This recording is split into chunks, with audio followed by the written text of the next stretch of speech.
This is part 2 of a 5-part series on the misconceptions of building a creative organization. So we're talking about picking the team that is ideal in a creative organization. My name is Mike Roberts. I'm a digital marketing strategist. You can check out my video blog at allegoriedesign.com. So in part 1 we talked about the brainstorming process. In the actual brainstorming room, what you should be doing, what that conversation should look like, the free association versus debate and whatnot.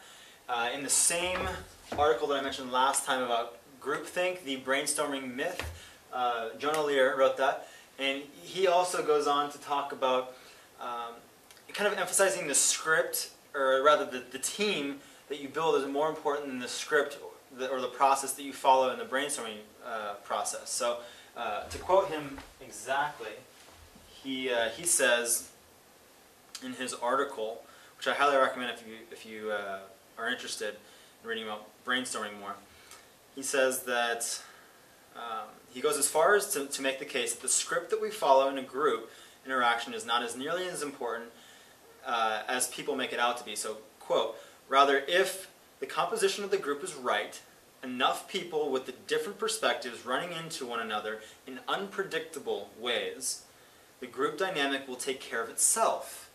And he goes on to say that basically if you get the right people in a room, it doesn't matter what kind of process you follow. And so that's what we're talking about. What kind of people should you have in the room, but also in your organization? If you're trying to build an entire organization, what kind of people should you be hiring? What kind of people should you be bringing on?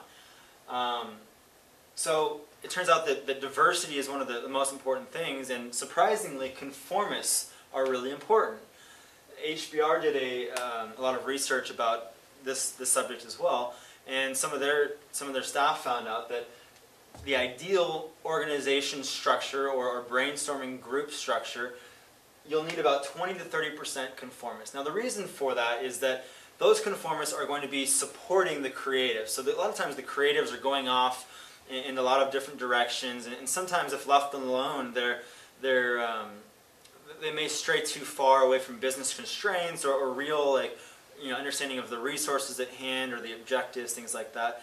But the conformists, they need to be able to support whatever the creatives do. So you don't need the misconception that you don't need all creatives. The whole, not everyone needs to be really creative. You do need people that help get those creative ideas off the ground and with enough support that those handful of good ideas actually go somewhere. Also, we need about 10% detail and analytical people. You got to make sure that the T's are crossed and the I's are dotted, and make sure that there's some reason behind what you're doing, and give a little bit of real life, dose of real life into these group sessions so that they're not completely off in space, so to speak. And the creatives, you still need creatives, predominantly creatives, 60 to 70%. People that think outside the box. These people are going to take a problem, they're going to reframe it, restructure it, look at it from different angles, and that still is like a critical part, but you shouldn't have just these people because they might, as I said, drift away from reality too far and whatnot. So conformists are needed, point 1. Number 2, best friends versus strangers. How well do the people in the organization or in the brainstorming session know each other?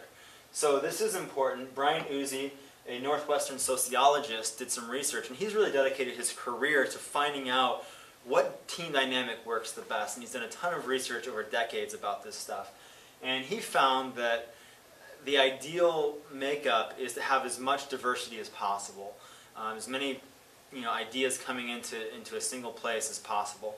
But part of the way that you do that efficiently is to balance people that really know each other well versus people who are new to the group. So if you have all best friends in a group, you're not going to come up with any new ideas. It's going to kind of be what we've always done, and it's going to be kind of falling back on familiar rather than trying something new. If you have all strangers, it's not an efficient process or structure in the group to be able to actually get enough stuff done. So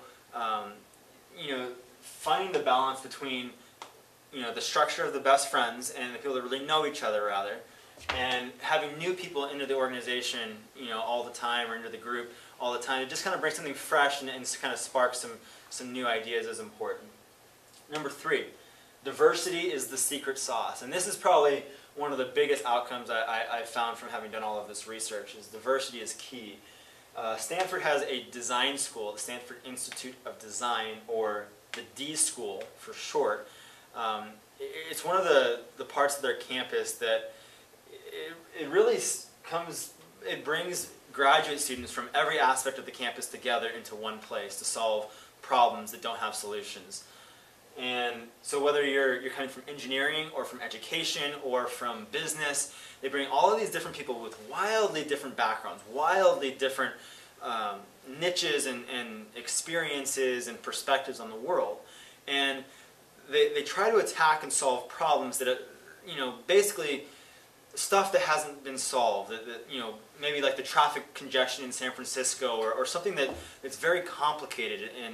And like I said in the last session, that if you're trying to solve problems that are they haven't been solved before, it's much more difficult. It's much easier to copy what someone else has done. A lot of times in business, you look at someone who pioneered something and you just copy what they did. That's easy. But if you're trying to do the pioneering, you need to look at examples like the Stanford Design School and see that this diversity of perspectives allows people to come to the same problem, say the traffic in San Francisco or something, and you have an engineering perspective and a business perspective and a biology perspective, and it allows there to be conversations and a new way of solving that problem that each of those people wouldn't have come up with or been sparked by, in their own niches, in their own areas of expertise. That getting those conversations, that one idea from the biologist coming together with one person from the educator perspective, it allows them to rub off on one another, and that diversity creates new stuff, new ideas. So that's critical. And then that kind of capitalizing on that, Steve Jobs, when he was designing the headquarters for Pixar, and this is recorded in the biography of Steve Jobs by Walter Isaacson, if you wanted to learn more about that. He says, everyone must run into each other. This is a key aspect of designing the headquarters in his perspective, that you can't just have research and development over here and creatives over here and the tech people over here, and you need to have everybody mixing together. And so there's a central atrium in the middle of the building, and he moved everything that he could to the central atrium, whether it's the mailboxes or it's the cafeteria or the bathrooms, and he's trying to get as much stuff in there as possible so that people from different departments would run into each other. And he thought that those happenstance conversations that you had in the middle of the atrium or wherever, those were oftentimes the most important when it came to breakthroughs, when it came to new ideas, when it came to just opening up new opportunities for the company as a whole. So conformists are needed. Best friends versus strangers, you need to find a balance between that. Diversity is critical, and everyone must run into each other. So this is kind of getting into more of the environment, which is what we're getting into next section. So this is who you should hire for your organization to be creative. Thank you.